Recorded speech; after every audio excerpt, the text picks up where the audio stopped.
Il existe un silence bien plus troublant que la rage. C'est le silence d'un homme qui ne se soucie plus d'elle. Une femme peut supporter ta colère, ta jalousie, même tes larmes, mais elle ne peut survivre à ton indifférence. Car l'indifférence prononce les mots qu'elle redoute le plus. Tu n'as plus de pouvoir sur moi. François de La Rochefoucauld a reconnu cette vérité il y a des siècles lorsqu'il a dit « On a plus souvent peur qu'on ne souffre, et on souffre plus de l'imagination que de la réalité ». Qu'est-ce que cela signifie pour toi, mon frère? Cela signifie que sa plus grande souffrance ne survient pas lorsque tu te disputes, ni même lorsque tu t'éloignes. Elle survient lorsque tu restes, tout en te comportant comme si elle était invisible. Son imagination remplit les ombres. Suis-je en train de le perdre? Ne suis-je plus suffisante? Suis-je en train de disparaître dans le décor de sa vie? Cette peur silencieuse est plus profonde que n'importe quelle insulte. Chaque femme construit son identité sur un seul fondement. Elle est unique, sa beauté incomparable, sa présence inoubliable. La société l'alimente de ce mythe. Ses amis le renforcent. Même les hommes qu'elle a repoussés continuent de le vénérer. Elle y croit, jusqu'à ce qu'elle rencontre l'homme qui ose dire l'indicible « Tu n'es pas l'exception, tu es ordinaire ». Pourquoi cette phrase explose-t-elle comme de la dynamite dans sa poitrine? Parce qu'elle brise la scène qu'elle a jouée toute sa vie. Elle n'est pas l'actrice principale. Elle n'est qu'un membre parmi d'autres d'un ensemble sans fin, un personnage récurrent dans une histoire plus ancienne que son existence. Le coup est porté parce que tout son ego s'est construit sur l'illusion d'être unique. La Rochefoucauld l'a dit avec une clarté impitoyable. Nous sommes tous assez forts pour supporter les malheurs des autres. Mais que se passe-t-il quand le malheur est le sien? Le malheur de réaliser qu'elle n'est pas extraordinaire, mais interchangeable. C'est l'effondrement de sa couronne. Écoute bien, mon frère. Les femmes ne craignent pas ta colère. Elles craignent ton détachement. Elles ne craignent pas tes critiques. Elles craignent ta lucidité. Elles ne craignent pas ton départ. Elles craignent ton maintien. Sans besoin, sans fin, sans dépendance. C'est la blessure qu'elles ne peuvent guérir, le miroir dans lequel elles ne peuvent se regarder. Et quand tu le dis sans cruauté, sans venin, simplement comme un fait, tu es comme les autres, prévisible, remplaçable. Tu ne la détruis pas, tu la démasques. Tu démasques le mensonge qu'elle s'est raconté et le mensonge que le monde a conspiré à protéger. À ce moment-là, elle ne te craint pas, elle se craint elle-même. Une femme peut supporter la jalousie d'un homme, peut même transformer ses excuses en pouvoir. Mais lorsqu'il prononce des mots ancrés dans la vérité, des mots qui percent le voile de sa vanité, elle est sans défense. La Rochefoucauld a écrit un jour « On n'est jamais aussi ridicule par ses habitudes que par celles qu'on prétend avoir. Ce vers est un poignard, car sous sa surface polie, chaque femme cache une terreur sourde. Qu'un jour, vous remarquerez la performance, le rire exagéré, la supériorité feinte, l'illusion de l'unicité. Imaginez le frisson qu'elle ressent lorsque vous lui dites calmement « J'ai déjà vu ce numéro. Vous n'êtes pas original. Pas de cri, pas de malice. Juste le scalpel de la vérité qui transperce son masque. Elle ne peut pas en rire, car cela résonne trop profondément. Elle ne peut pas le réfuter, car vous avez reflété ce que son subconscient lui murmure dans l'ombre. Vous n'êtes pas unique. Vous êtes une copie. Et c'est là que vous, l'auditeur masculin, devez prêter attention. Les femmes ne s'effondrent pas sous les insultes. Elles s'effondrent quand vous les dévoilez. Car tout ego est fragile, mais l'ego féminin est entièrement construit sur des miroirs. Elle se voit à travers le regard des hommes, à travers l'envie des autres femmes, à travers un monde qui lui répète sans cesse qu'elle est irremplaçable. Dès que vous refusez d'être son miroir, dès que vous reflétez non pas ses fantasmes mais sa banalité, son identité commence à se fissurer. La Rochefoucauld nous a prévenus. L'hypocrisie est l'hommage que le vice rend à la vertu. En dévoilant son hypocrisie, sa prétention à la loyauté, tout en recherchant secrètement l'attention, sa prétention à la différence tout en agissant comme les autres, vous brisez la fausse vertu derrière laquelle elle se cache. Il a également écrit « Dans la jalousie, il y a plus d'amour-propre que d'amour ». Cette prise de conscience touche au cœur de ce que les femmes redoutent, quand vous cessez de laisser leur approbation définir votre valeur. Chaque épreuve, chaque drame, chaque manipulation qu'elle vous inflige n'est pas une question d'amour, mais de pouvoir. Il s'agit de confirmer que vous gravitez toujours autour d'elle, que votre estime de soi reste liée à ses humeurs. Mais lorsque vous coupez calmement ce lien et dites Je n'ai pas besoin de toi pour me sentir complète. Son monde bascule, non pas par peur de l'abandon, mais par peur de ne plus être pertinente. Elle a construit son identité autour de son rôle d'axe de votre univers, et soudain, vous avez déclaré « Je suis mon propre orbite, mon propre centre, mon propre soleil ». C'est la phrase qu'elle ne supporte pas d'entendre. Comprends, mon frère, ce n'est pas de la cruauté, ce n'est pas de la manipulation, c'est une libération, car une fois ces mots prononcés, vous êtes libre. Paradoxalement, c'est à ce moment-là qu'elle devient esclave, non pas de vous, mais de sa propre panique. Elle se démène pour prouver sa valeur, pour raviver l'étincelle, pour raviver l'illusion d'être indispensable.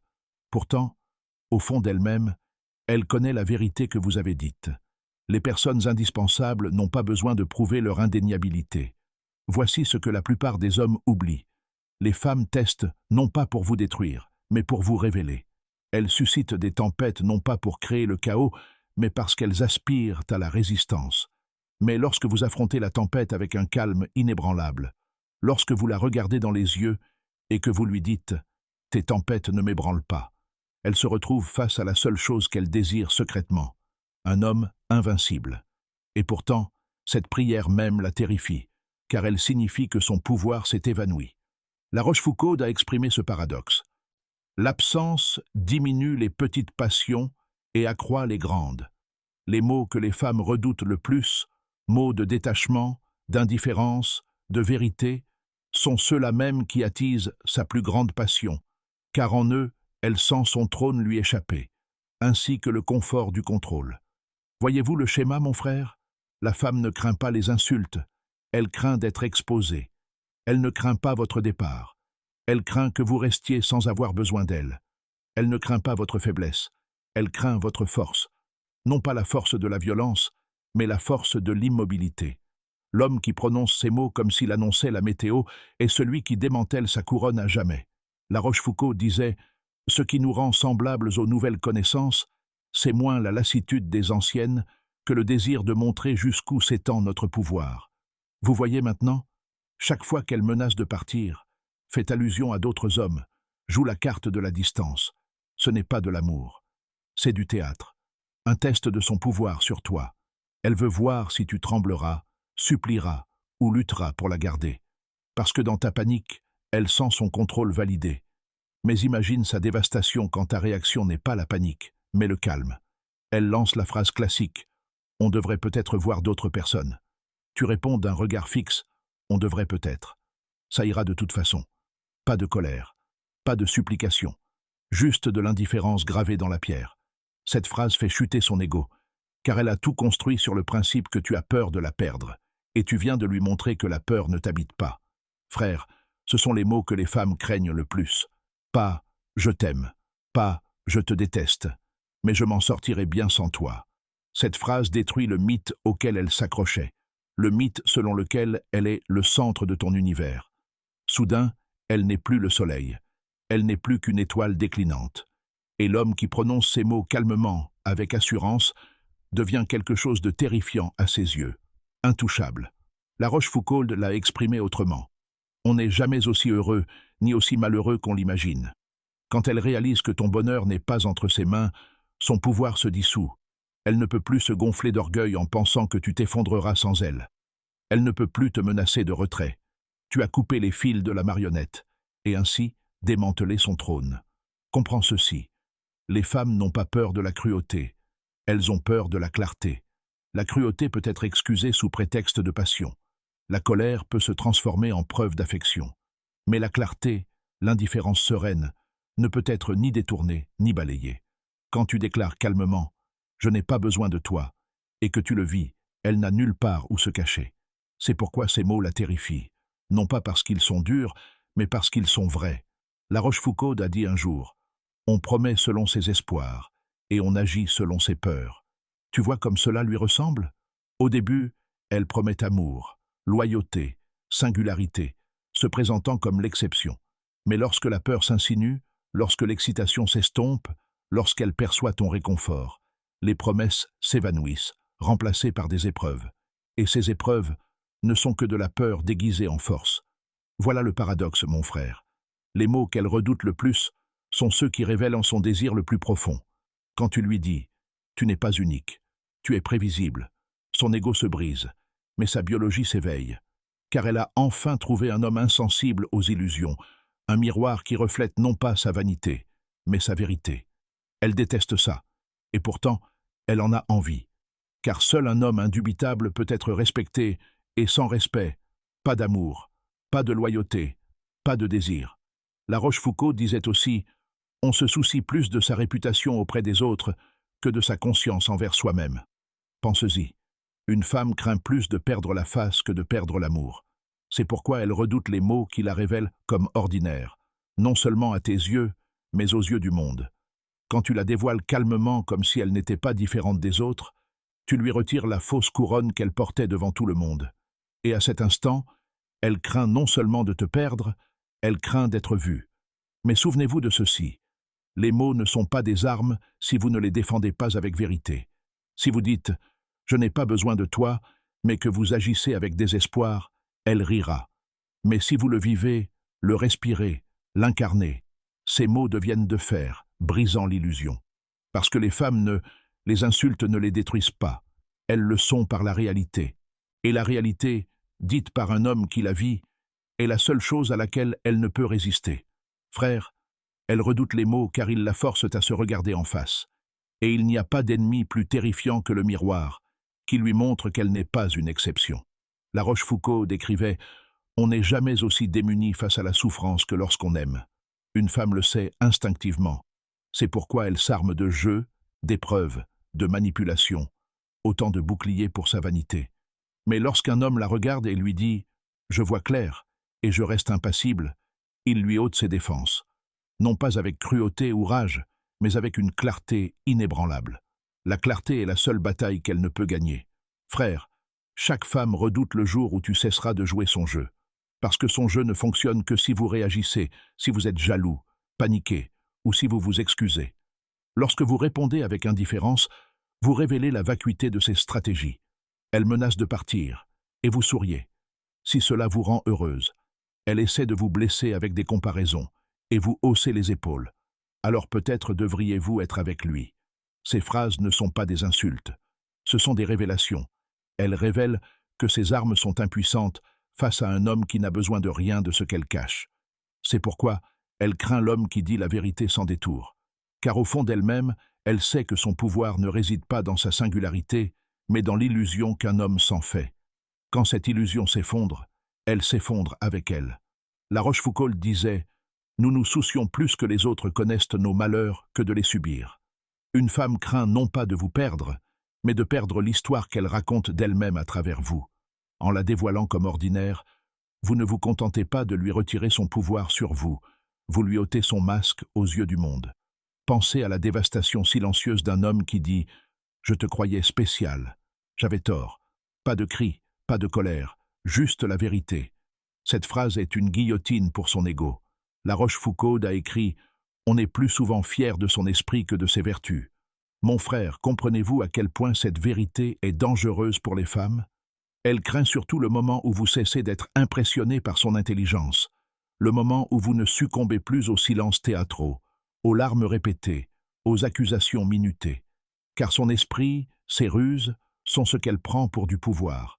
Quand vous les exposez comme des tactiques recyclées, des manœuvres prévisibles, elle se sent soudain à nu.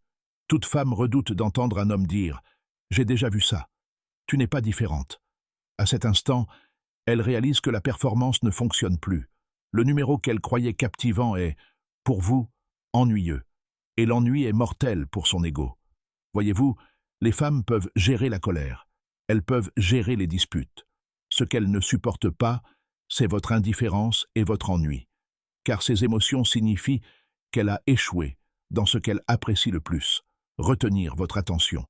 Mon frère, quand vous cessez de réagir, elle commence à paniquer. La Rochefoucauld a bien dit « Ce qui nous rend si amers envers ceux qui nous surpassent, c'est qu'ils se croient plus intelligents que nous. » Imaginez inverser la situation. Imaginez qu'elle réalise que vous l'avez surpassée, que ses manipulations ne sont plus efficaces, que ses tactiques ne sont plus efficaces, que son ego ne règne plus. Elle ne perd pas seulement la partie, elle perd l'illusion d'en avoir jamais eu le contrôle. Et voici ce qui rend ces mots si dévastateurs. Ils n'ont pas besoin d'être criés ni mêlés de colère. Ils ne requièrent que de la certitude, un ton calme, un regard posé et des phrases plus blessantes que n'importe quelle insulte. Tu es ordinaire. Je n'ai pas besoin de toi. Tes jeux sont ennuyeux. Prononcés sans émotion, ils frappent comme le tonnerre. Parce que la cruauté peut être rationalisée, mais la vérité dite franchement persiste comme une ombre qu'elle ne peut effacer. Et ceci, mon frère, est le secret que la Rochefoucauld nous force à affronter. Les femmes craignent les mots non pas à cause de leur son, mais à cause de ce qu'ils dévoilent, leur vanité, leur banalité, leur prévisibilité. Et une fois révélée, elle ne peut plus retourner à l'illusion. Car maintenant, elle sait que tu n'es plus son public. Elle continue de jouer, mais tu n'applaudis plus. Elle tisse des illusions, mais tu n'es plus hypnotisé. Elle met en scène un drame, mais vous n'êtes plus le sauveur désespéré. Et sans cette scène, ce public, ce scénario, que reste-t-il de son pouvoir? Rien. Voici la vérité que la Rochefoucauld nous force à affronter.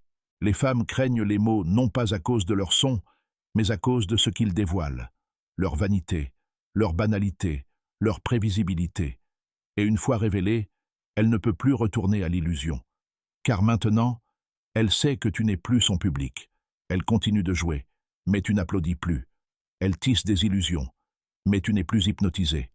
Elle met en scène un drame, mais vous n'êtes plus le sauveur désespéré. Et sans cette scène, ce public, ce scénario, que reste-t-il de son pouvoir? Rien. Voici la vérité que la Rochefoucauld nous force à affronter. Les femmes n'ont pas peur de la perte. Elles ont peur de l'insignifiance. Elles ont peur de devenir ordinaires aux yeux d'un homme qui les a autrefois perçues comme extraordinaires. Elles ont peur des mots qui leur rappellent que leur beauté ne suffit pas, que leur esprit n'est pas unique, que leurs jeux ne sont pas originaux. Elles ont peur de l'homme qui dit ses vérités calmement, sans chercher à être validé. Mon frère, c'est là ta couronne, c'est là ta liberté. Tu n'as pas besoin de te déchaîner, d'insulter, de dominer. Tu as juste besoin de voir clair, assez clair pour que ces illusions ne te lient plus. Et quand tu le fais, quand tu prononces les mots qu'elles redoutent, je n'ai rien de spécial. Je n'ai pas besoin de toi. Je suis complet sans toi. L'équilibre bascule à jamais. Et voici le paradoxe qu'elle n'avouera jamais. Elle craint ces mots, mais les désire secrètement. Car ce n'est que face à un homme indestructible qu'elle ressent le poids de sa présence. Ce n'est que lorsqu'elle est débarrassée de ses illusions qu'elle trouve un homme qu'elle peut véritablement respecter. Alors je vous laisse avec ceci. Sa plus grande peur n'est pas que vous la quittiez.